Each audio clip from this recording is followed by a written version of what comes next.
Hello, everyone. How was your week? Bar received the following error. Device is in USB.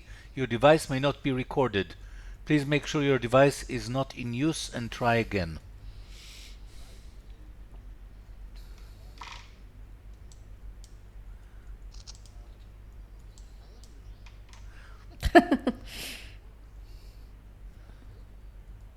Okay? We'll deal with it. Okay.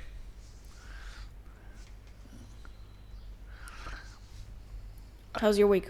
Very good. Okay. I started telling Bar how frustrated I am, but I think I'm finally making some progress with my agents, and we're getting full again. How about you? You keeping busy? Not too bad. Yeah, I made Jachnun yesterday. Ooh, Yeah. for paying customers or for fun? It will be for recipe testing for Recipe paying testing. customers. Yeah. Okay. Yeah. Okay. Turned out not too bad, but a little try and like little tweaks here and there make it. We prefer it softer. But that's not your like sort of, Realm of expertise. yes, exactly. So is that new for you? I've seen it being made before, but I've never made it myself. But I've eaten it quite a bit, so Yes. Okay. So you know I what have the experience in you, the you other. know what it should taste like. Yeah. Yeah. And Omer's family is Yemenite, so Right. That's always. I remember when I served in the Israeli army, I had a good friend that served with me, Uri Shevach, who was also Yemenite. And the wonderful thing is, I remember he would bring malawach from home that his mother handmade, even though he didn't like eating it himself. So he just brought it for everybody else. He was the That's nice. sweetest guy you've ever met. Right. Let's see if Bar is joining us. Do you like malawach? I heard from grandma that she doesn't like jachnun. She called it bread. Oh, I have no idea. I love it. Bar? Yes, is it working? Yeah, actually, there are two of you now, I think. Anyway, I approve two of you, but I can only see one. So, far, we're not complaining. So, let's get started. Bar, how was your week? It was nice.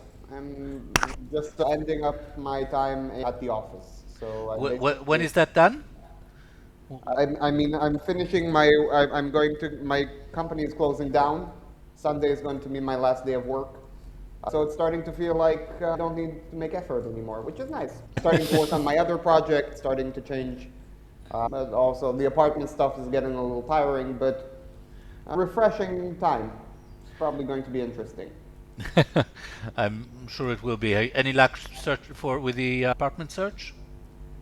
I changed the rent the last minute. I already found two replacement tenants, and then the landlord decided that the rent is increasing. Just as I was already about to sign a contract with a new apartment, and I had to push that back. So hopefully by next week our place isn't taken. Right. Okay. So you can't move before you found the replacement tenant. Exactly. Okay. That's unfortunate. Where do you live now? Ramat Gan. I thought you were staying with mom for a while. Yeah, Or during was the that war just during also. the I'll war? probably be back next week. We'll see about that. I'm I've been hopeful. saying that for a month now, but yeah, it's probably going to be next week though.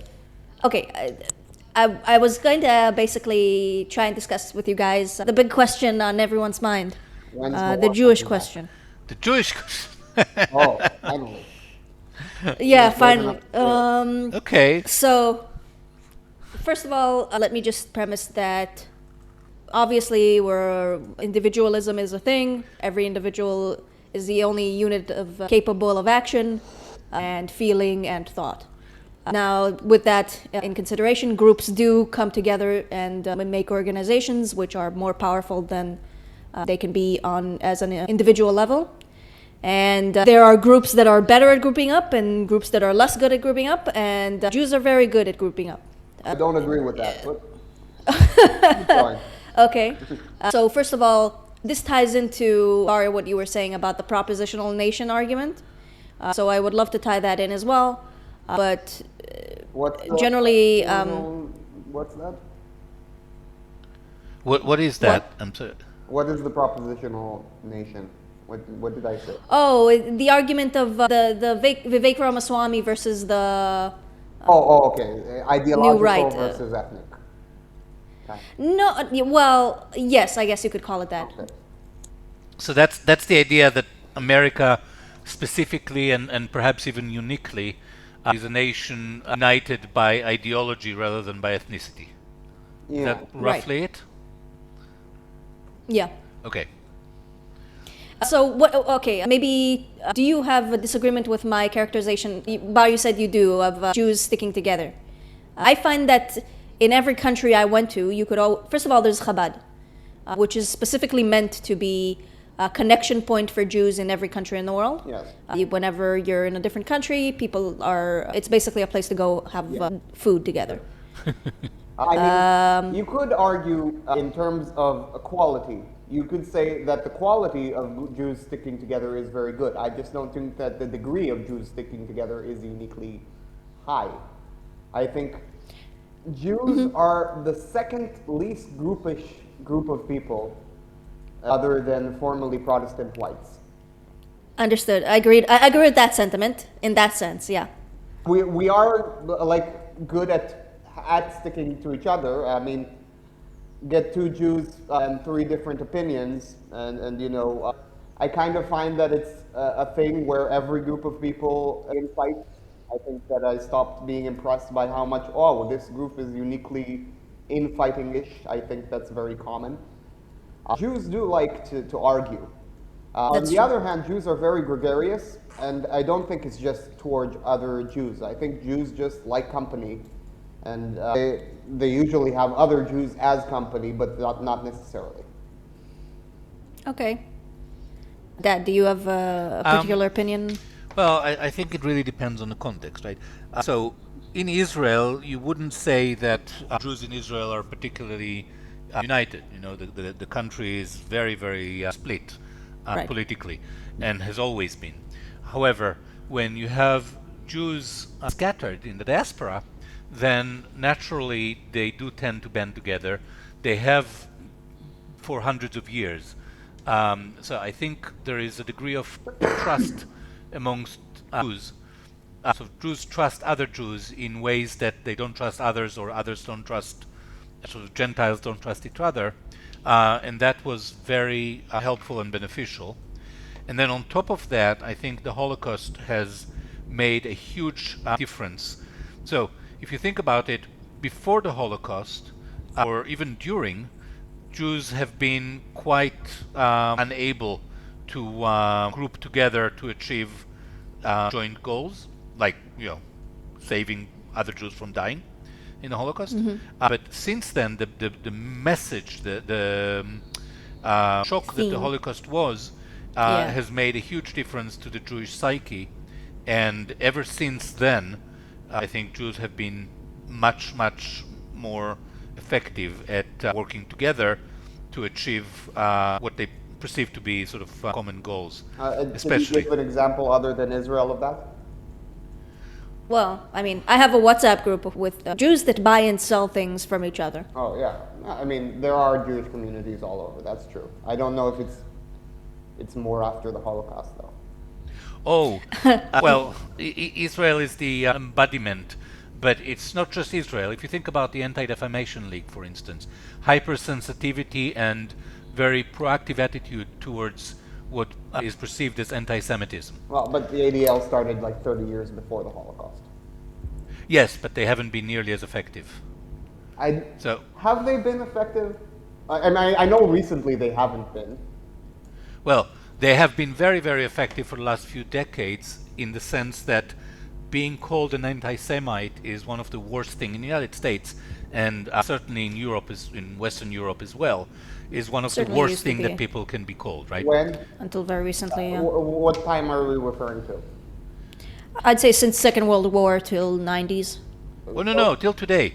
Till today. Being called an anti-Semite, you have very fringe individuals that don't mind being called anti-Semite, but they're really fringe. There is no mainstream person, a mainstream political figure in the West that is self-acknowledged anti-Semite. What is the mainstream? I mean, wait, Any elected official. I think I that don't know the if reason for that isn't the ADL. I think the reason for that is the Holocaust. Well, fine. I don't know that I can make the distinction. The point is that the Holocaust has made a huge difference. Yes. And It's a big event. you're right. It's not just Jews that make anti-Semitism unthinkable, but certainly Jews are part of the effort. Oh, we do our best. We do our best. Right. Okay. So I'd like to. I What do think you- that what explains kind of like the effectiveness of Jewish groupishness is, first of all, that it isn't too strong. I think that maybe with it's a little too blatant, or maybe with blacks it's a little like counterproductive. Like they hurt themselves with the way they yeah, do it. crabs in a bucket kind of thing. Whereas with Jews, it's a little more mutually beneficial. And I think that a big reason for that is that we were evolutionarily evolved, in our culture, evolutionarily evolved to be mutually beneficial for a while. Well, I can't demonstrate that. It's just like a good explanation, I could think. Well, certainly it explains continuous success, and it is, you do see that in the diaspora Jews and the way they help each other out. I will say that from what I understand about the history of Jews, it's not exactly since the Holocaust that we have had issues. We've been expelled from, I think that's actually one of the arguments of the, well, I don't know if I want to call them Nazis, the Jew haters. Anti-Semites, that's the common term. Yeah, but they don't like it anymore because Arabs are also Semites. So Yeah, I but think we're between back us, to haters. Yeah. yes. If my understanding, the origin of the word is literally just they want to distinguish between the biological Jew and the religious Jew, so they chose Semite as the word. But What I thought it was is that like what they did was they had Jew hater, and then Jew hater went out of favor because people didn't like them, so they changed it to anti-Semite to make it sound fancy. I'm not sure. I agree that it sounds fancy, and I don't know enough about the history of the term. I do know that before the Holocaust, before the Second World War, being an anti-Semite was a perfectly respectable position. It's one of No, it's those not that things every- like that are classic when eugenicist you're too. rich, but and very good when you're poor, kind of. Like I drug use. I don't understand. There's a meme of things that are very classy when you're rich, but then I forgot the other word. But not very classy when you're poor. Okay. For instance, drug use or anti-Semitism are good examples of that. That it could be a really fancy anti-Semite, but then they're also like horribly degenerate. Right. yeah, But unappealing anti-Semite. yes. Well, the bottom line is it used to be a perfectly respectable and sort of legitimate within the Overton window.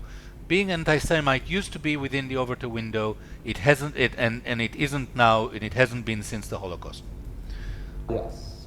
You could argue that lots of people argue that a little bit of anti-Semitism is good for Jews because it keeps us like People have argued, United. yeah. Oh, absolutely. And there's no doubt that there are a lot of Jewish organizations that thrive on, it's in the same token as, if you run if you run an organization that its purpose is to fight anti-Semitism, then you better never acknowledge that you achieve your goal and eliminated anti-Semitism, because then you'll be out of a job. Yeah, wasn't that whole issue with that organization that was recently Yes, getting the Southern poverty law center? Yeah. Yes, Okay. exactly. So there is an issue with organizations designed to solve problems, especially not-for-profit organizations. Do everything that they can to perpetuate the problem that they're meant to solve, because Right. that's where their livelihood comes from. Yeah. But said that, so anyway, that I think is what. Okay, so considering the groupishness or lack thereof of Jews, do you think do you think Jews are uniquely targeted when times get tough in any given country? Well, the I mean, the Jews are the one minority that's there. Where? Well, there certainly are in a lot of places, but there's a lot of other minorities usually. And there are a lot of parts in the world when there aren't a lot of Jews. So Thomas Sowell, have all of us read Thomas Sowell about minorities and so on? Mm-hmm. He's given wonderful examples of how, I don't know, Chinese in Malaysia or Germans in Indian, Russia, yeah. yes, or Indians in East Africa, where there are no Jews, there are other minorities, sort of middle, Yes. yes, and they're being persecuted where they are. So Jews are not unique. They might be they might be the most obvious example for Westerners because that's what Westerners are familiar with. But if you look around the world, then no, Jews are not unique. Yeah, I think that Jews are unique in that they played that role for the West, which ended up taking over the world. During this era, yeah. So, if it's, what is the argument for? Well, I guess I can already discount it in my head. But do you think it's possible to continue to be a minority, a diaspora, in this manner and be successful without encountering the wrath of very many people in every country that we immigrate to? Obviously, yes. I mean, in the United States, until very recently, probably until the 7th of October, I think anti-Semitism, not just declared anti-Semitism, but even latent, hidden anti-Semitism, was a tiny marginal minority. So for decades, certainly between the Second World War, I would say, and 2.5 years ago, I think anti-Semitism was a negligible phenomenon in the United States, despite breathtaking success of the Jewish minority. Okay, I'd like to correct a few things here. First of all, yes, blatant anti-Semitism, like explicit anti-Semitism, was very bad and frowned upon and completely almost absent from American culture. But anti-Semitism wrapped in anti-whiteism was very common. You still had very anti-Semitic, I had air quotes, I don't have a camera, so anti-Semitic people who just hate white people, and all 80% of the examples they have for white people are actually Jewish. So you could argue that it's not really anti-Semitism, but it is discrimination against mostly Jews. Secondly, I think that the reason that anti-Semitism was so culturally frowned upon was the Holocaust. And although I like to give America credit, I think that lots of it comes from the Holocaust, and I think that the Holocaust is a steep price to pay for reduced anti-Semitism for a couple of generations.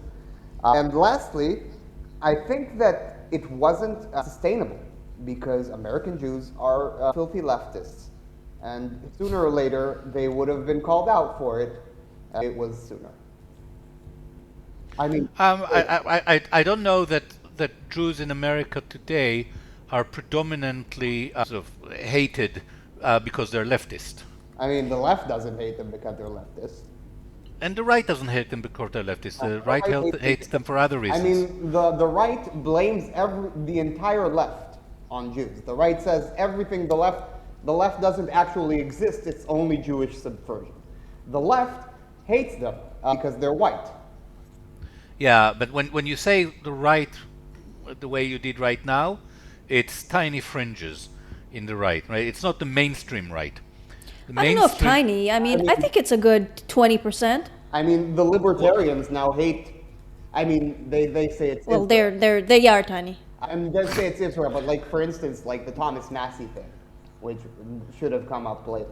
They say it's Israel, but that's scapegoating. Yeah. It wasn't Israel. It was Trump. Of course. He was a bad politician towards the end there. Yeah. And okay, the libertarians are the good ones of the right. Are they? I don't know if I agree with They that. used to be when I was one. I'm sure they benefited from your company. Yeah, it was all, since they don't have it any longer, they've certainly gone downhill.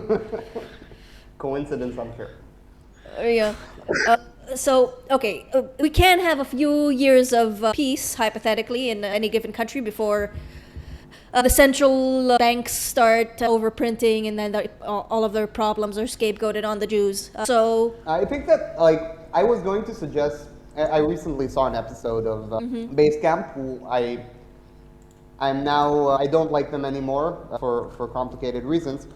But he had an episode of about the Jews, where he feels like we're not like appreciative enough. We don't have cultural places for alliances enough.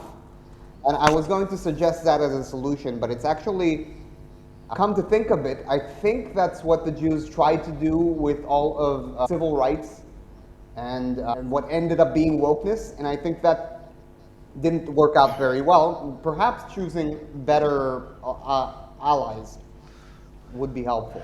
I do believe that Jews need to create more cross-cultural connections.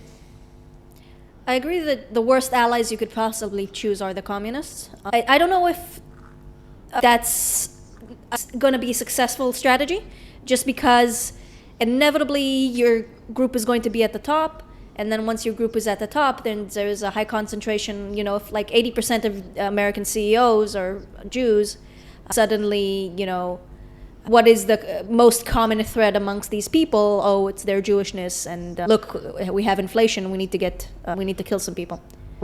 Well, I think the anti-Semitic trope is that A, Jews are powerful, and B, Jews use their power for nefarious ends. Now, I don't think anybody can seriously argue with the fact that Jews are very powerful in America today. Well, I mean, not in relative terms, yeah, absolutely. Yes, in relative terms.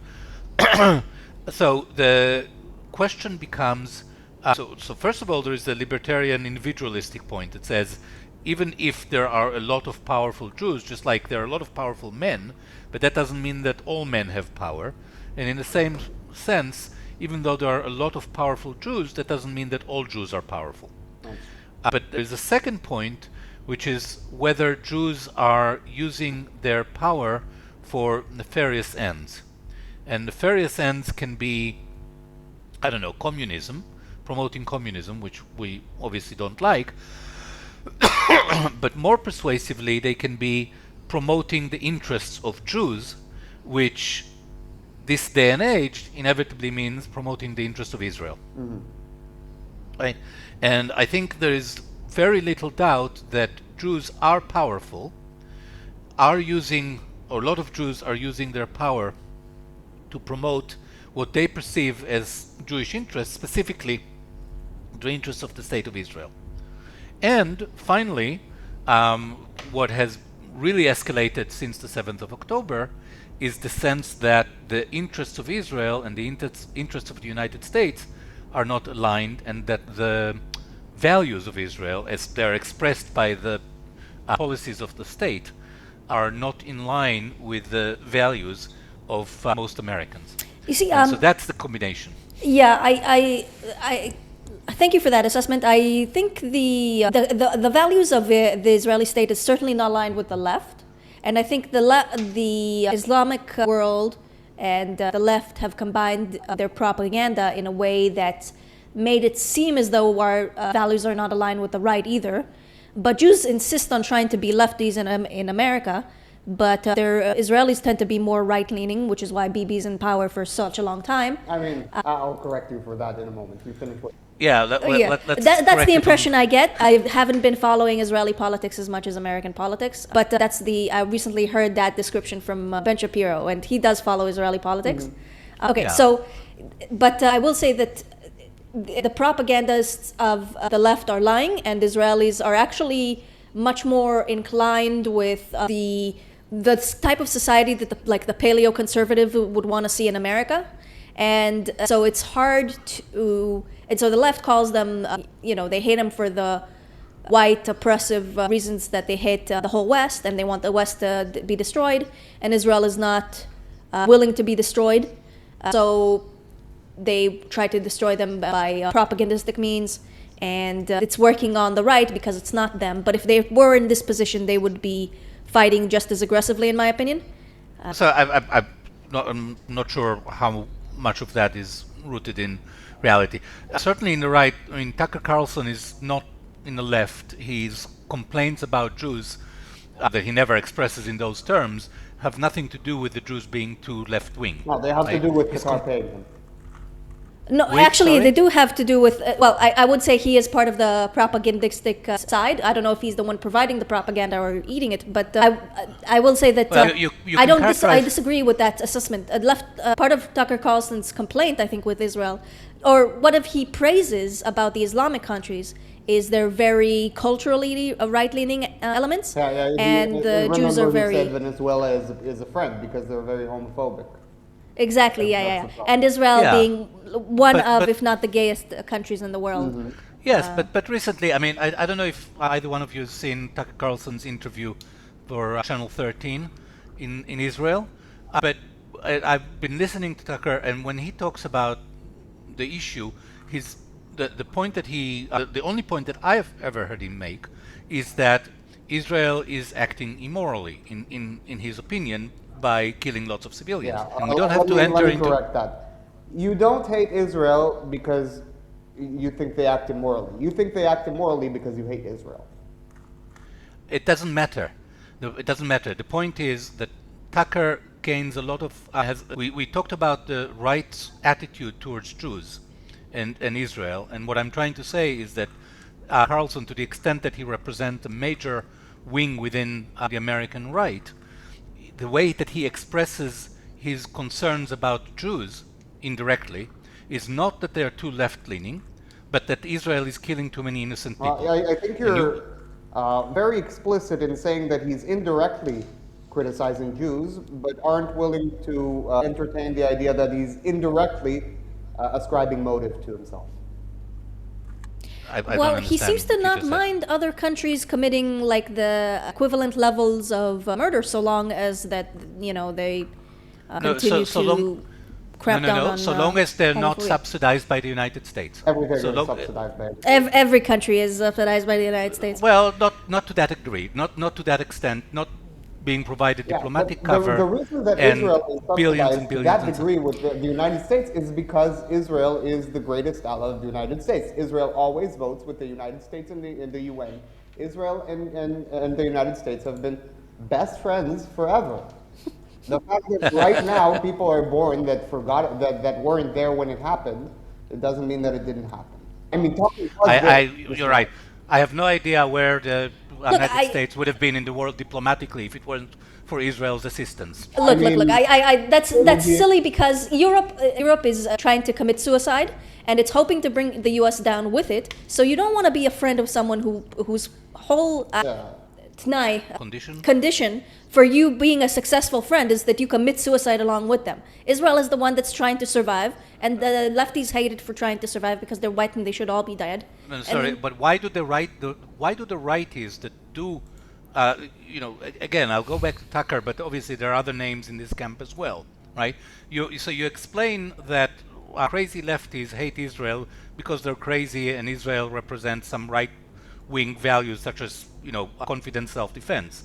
But that doesn't explain why Tucker Carlson, who hasn't attacked Israel 3 years ago, 4, 5, 6 years ago, is now attacking Israel so much, because and not because there's gay marriage in Israel, right? That's not the reason. no, because we don't have Well, gay marriage in there's Israel. I Because can't. Qatar is paying him. No, we don't know that, so we shouldn't assume that's the reason. That's true. You could estimate, but I don't know if he needs the money. I do think a lot of his viewership, which is important to him, and he changed his image to try and fit more with his audience. The night actively. demon attacked him, and that's what happened. He now hates. Well, again, I wouldn't describe motives without because you weren't there, you don't know. I mean, it's hard to say. I was just making a joke. I'm sorry, I don't have a camera. Okay. That's fair. Anyways, he's not a fair actor. I would say that a lot of people do hate Israel. I think it's because of leftist propaganda hitting the right where it's effective. Yeah, that was the point that I was going to make. I heard splitting us up. Austin argue this. People believe that lots of the younger generation are turning Nazi because the leftist education they got in school wasn't working. But then I heard him argue that it's because it was working. They have a leftist framework of mind. They just ascribe the villainy to the Jews instead of to the whites. Look, you can't hate yourself and be and live, which is why leftists want to commit suicide and rightists try to find other people to blame. But their framework is all left-driven. Yeah. Their whole worldview and their whole way of projecting Just wokeness directed at Jews instead of whites. And I know you think that it's most people. There are people out there who actually enjoy war and who actually like killing, and I think it's naive to assume that there isn't evil in the world, but it is easier to do when you live around high trust society, Anglo whites, for a few generations without having to go to war yourself. But I see a lot of veterans going on the side of Israel versus the other side. It says how horrible Israel is because America has to go to war with Israel, but the people actually going to war really support Israel overwhelmingly. So I don't know where that's based.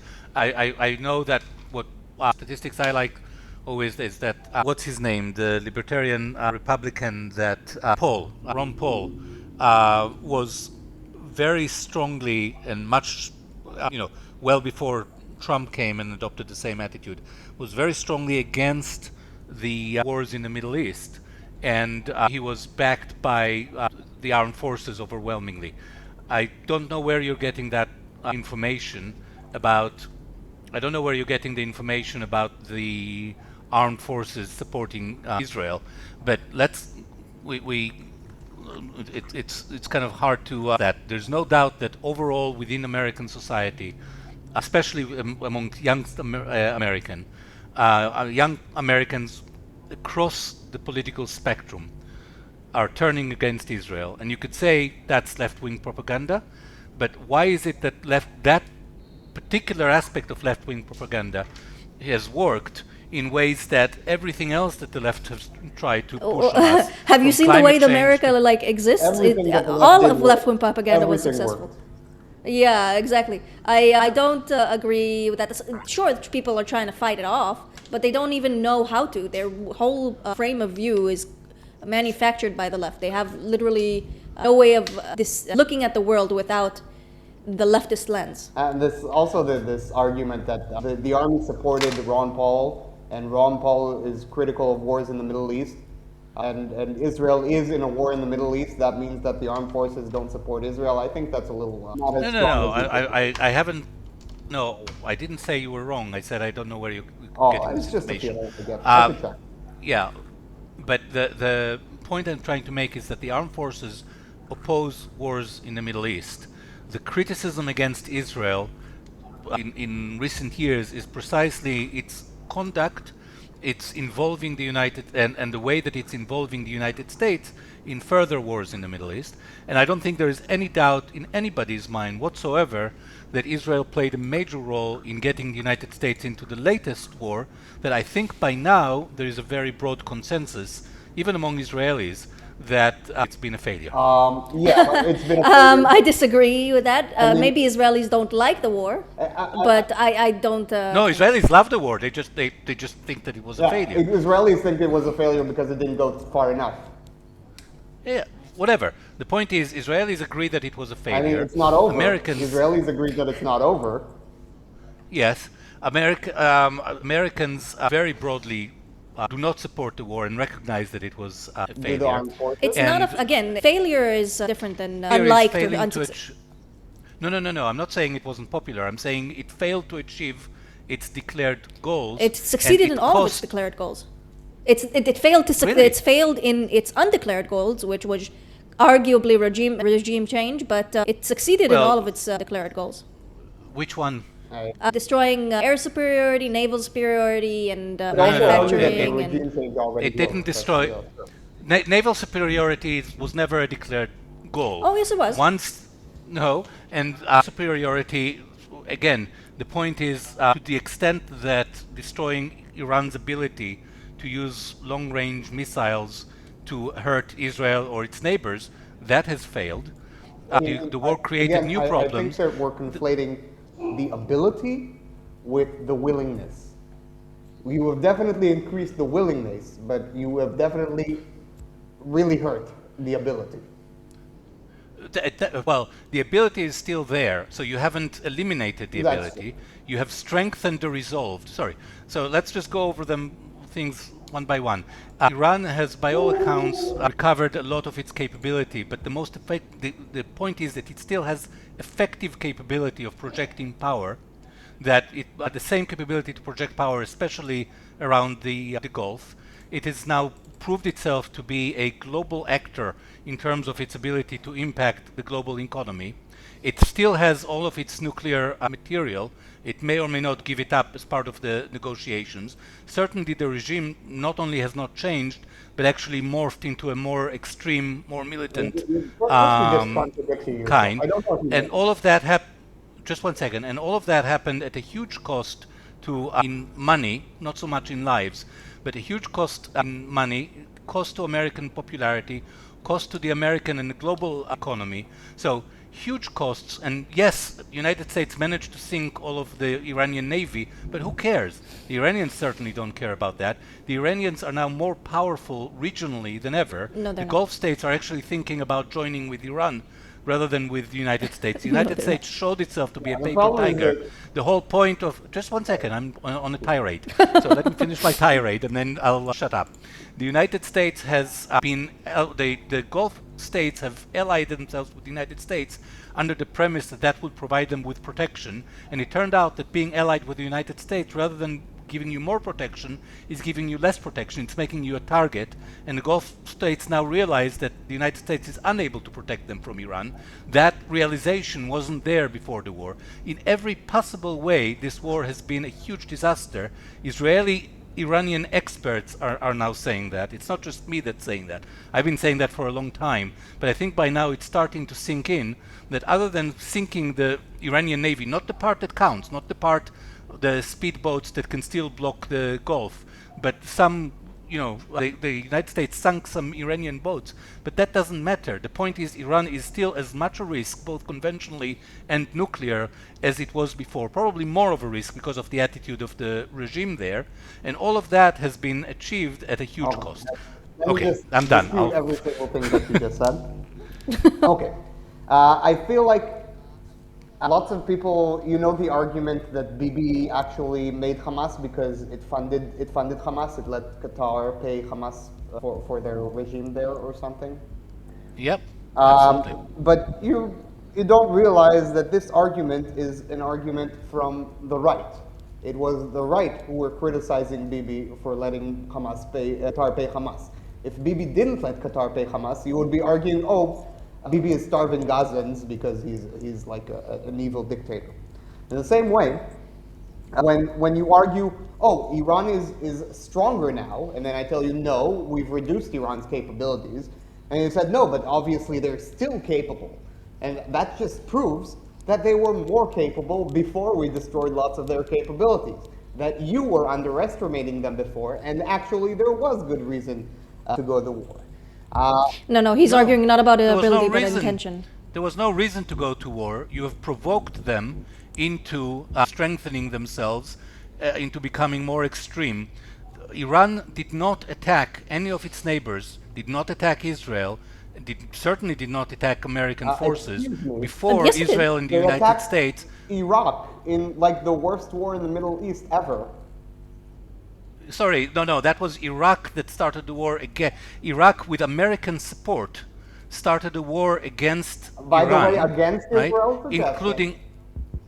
Israel Sorry? did not object to that. They wanted the other way. Israel did not object when Iraq attacked Iran. Yeah, they objected they did not. The side that the U.S. was supporting. Yeah. Israel wanted the two to fight each other because that would have weakened both of them, which it did for a while. So no, Iran actually has not initiated force against any of its neighbors. Yeah, whereas proxy groups that did. Yeah. Some proxy groups did, but then if you start looking at proxy groups, then you have to look at what American proxies and Israeli proxies have done over the years. I don't have to look at anything, okay? America is the world hegemon, okay? What America does, America doesn't fall to the same standard. No, I'm sorry. No, it still is. Come on. So long as the dollar is still in not. place, how can you say it's not? Sure, its power is not a waning. hegemon. Well, no. What's the definition of a hegemon? A hegemon is an actor that is all-powerful. The United States is not all-powerful. I'm not saying the United States is not a very... I'm not saying the United States is not a very powerful country. I'm saying it's not hegemon. No, it is. Absolutely the most powerful, and there is no disputing that, right? The single most powerful, but not hegemonic power. It doesn't. It cannot. It will not, bend but it can. China to its will. No, it cannot bend China to its will. It isn't. Americans don't have the will to do it, but they have the power to do it. No. What power do the United States have? The power that they did not use to kill all the Iranians like they could have. Right. No. I'm talking about China now. Yes, the United States. This is relevant to what we're saying right now. I was going to argue this before. Everything that you say that America didn't achieve in this war that they set out to or intended to was all because of people like you arguing that no, you have to be soft. You have to be careful. You don't want to hurt innocent people. Iranian are actually good people, so don't go too hard on them. And yes. The local pressure is the only reason that Trump didn't go hard enough to achieve all the goals immediately. I don't even want to argue about that. I think you're wrong, but that's not the point. I didn't argue why the United States has failed. I'm saying the United States has failed, right? It's not over yet. So we can... Now that we agree that the United States has the United States, we can divert... the goals that they look again, stated goals. Maybe it's not their genuine goals, maybe it's not their hidden goals, but their stated goals were dismantle the Iranian Navy, destroy Iranian Air Force, eliminate missile and drone production, and degrade missile launch capabilities. All of them. And those have all been succeeded to like within the 90th percentile. Like they're incredibly successful. I'd be very curious to see that as a declared war. I have seen regime change as a declared war. When did they never said the regime change? No one ever said regime change. Trump never said that he wanted to change the... No, he said regime has already been changed because they killed so many of the leadership, but he never said they wanted. I also wanted to argue that they did manage to regime change, but we'll get there. There is no way that anybody officially declared that as a goal, because that would be like political suicide. Trump maybe said that he'd want that. I want that. Okay. But that's not a declared goal. Okay. Right. So a declared goal of the war, Gil, is not something that you say after the war has already started. That's like shooting an arrow and then throwing the target down. They can't tell you in advance before they're launching a surprise attack, oh, we're going to launch the surprise attack and these are the reasons why. But as soon as they struck their, like within the first few days, Marco Rubio made the statement. And then everyone said they haven't declared, we don't have any like explicit goals, we don't have any explicit goals. And so everyone in the administration kept repeating it. And everyone against the war keeps saying that there's no goals. But there are goals. It's just that everyone keeps ignoring them when Marco Rubio says it or when JD says it or when Trump repeats it. Well, they always said these are the goals of this war. About the declared goals of the war. Trump is, the whole war was just one side saying something, the other side denying it, then the one side softening, and then the other side softening also, and then everything changing the next day. It's very confusing, and I think purposely so. I think this is part of like the strategy of like psychological warfare. So in defense of the people who don't understand the war, it's a very convoluted war. Marco Rubio said the goals explicitly. I heard it like 2 days after the war started. Yeah, and since then I've heard him repeating it like 5 times. That you can't go on a military operation without. I think it's a little silly to assume that the declared goals of the wars are things that Trump said in various interviews. Trump really speaks off the cuff, and you can't take him literally. Okay, so let me contribute. I just asked Grok, what were the declared goals of the American-Israeli war on Iran? Okay, and Grok is not too biased. Core stated objectives, I'll just write the headlines. Prevent Iran from acquiring nuclear weapons. Destroy or degrade Iran's ballistic missile program. Degrade Iran's military capabilities. Weaken or eliminate Iran's support for proxy group. regime change or weakening the Islamic Republic, Israel explicitly aimed to put an end to the threat from the Ayatollah regime, right? So I would say the war did not prevent Iran from acquiring nuclear weapons. The war did not destroy did not destroy Iran's ballistic missile program. It did quite a bit. Sorry, it did not. You listening to what I'm saying? I said it did quite a bit. You can argue that it degraded it, but then again, also what the war did is dramatically degrade the American anti-missile defense forces, because THAAD missiles, the American has depleted a huge fraction of its missile inventory, anti-missile inventory. So that was degraded as well, but it wasn't destroyed, and it. Degrading Iran's military capabilities, particularly its navy, yes, I agree with that. I don't just think that, I think that's just a non-factor, because Iran never relied on its air force or navy. It's one power that it always relied on is, well, two, are its ballistic missiles and proxies. And certainly nothing positive has happened in terms of regime change. If anything, everybody is saying that the regime is now stronger than ever. It's completely fractured. How can that be strong? This is also silly. I mean, how can someone being blown to bits and your whole manufacturing power has been sent back like 20 years and you've come out stronger somehow? I don't understand this. They're stronger argument. He's conflating being more aggressive with being stronger. No, I'm saying that it's strong enough. The point of the concern, what was concern about Iran? Why did the United States want to degrade Iran's military capabilities? Let me ask you that. Gil, you're an American patriot, okay? Thank you. So explain to me why, from the American perspective, and set aside the nuclear angle, because that's a separate point, set aside the long-range missile as well. Let's just talk about the Navy and the Air Force, okay? Why was it in America's interest? Why was it important enough for America to go to war to sink the Iranian Navy? What danger, what risk did the Iranian Navy pose to the United States? From my understanding, they could blockade the Strait of Hormuz. Well, they still can.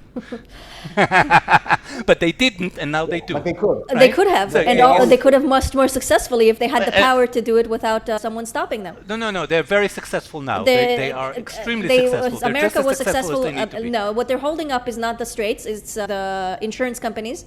And, there are some arguments that the insurance companies are... The point is, oil is not flowing out of the Gulf on boats the way it was before the war. You know that before the war, also Iranian oil interest for the oil to flow, right? And they can't. Of course. It's their strait, and they can't. That's called cutting your nose to spite your face. So it's true that Iran can't, my but face from the needs American... my nose way more than I do. The point is, before the war, Iran has never, or last 2 decades, has not blocked or charged boats from using the straits. After the war, or right now, the straits are effectively blocked to all commercial traffic. So, if the goal was to degrade Iran's ability to block the straits, it has been greatly degraded. Imagine how capable they would have been if the Americans didn't expressing what they did to explain what they could do. And you're suggesting that they're more capable of doing that now than they were before. They were always capable of doing it. Yeah, you just have to in fact, they're less capable of doing it now. The fact that they're successful at it now doesn't... They are 100% capable of doing it now. There is no grades of gray here, right? You're capable or you're not. There's a matter of in this case, how much effort it would take to uproot them, and it's certainly much less effort now after they've been so heavily degraded. Well, enough effort that the United States is not going to do it. Is not doing it. Hasn't been doing it for several months. That's a will issue and also a means issue. They have, actually, I will say that I think Trump has his internal moral compass to the point of not willing to do too much damage. But what's the reason why do you think Trump has not ordered destruction of Iranian, let's say, oil Well, I facilities, mean, that's 5D tech. which is what Israel would love him to do. He doesn't want to. He wants to have cards in his table. He wants to have things to use for negotiation. He's a negotiator. No. Also, I would No, say I that disagree. he doesn't want regime change. He wants them to yield and become subservient. I think we're nearing Well, the end, so I a need new to regime would have present done my regime change has already happened argument. Okay. First of all, the Iranian regime is an Islamic republic. Okay. It should be an elected position, but in reality, it is mostly a dictatorship. Like the person with most power is the Ayatollah. The Ayatollah was killed, so already the person with most power has been eliminated, so that's a big chunk of the regime that changed. But another big aspect is that the person who placed him was his son. And in a republic, having a hereditary dictator is a big no-no, especially in an Islamic republic, and then him being gay definitely doesn't help him with his Islamic. So would you say that the North Korean regime changed when the previous Kim died and his son took his place? Would you say that was a regime change in North Korea? Or was it exactly, or would you say the regime in Syria, hold on, did the regime in Syria change when Assad the father died and was replaced by his son? None of these Was that a regimes regime are change? based No. on the aesthetic, on the view of being a republic. Excuse me, both Syria and North Korea are formally republics.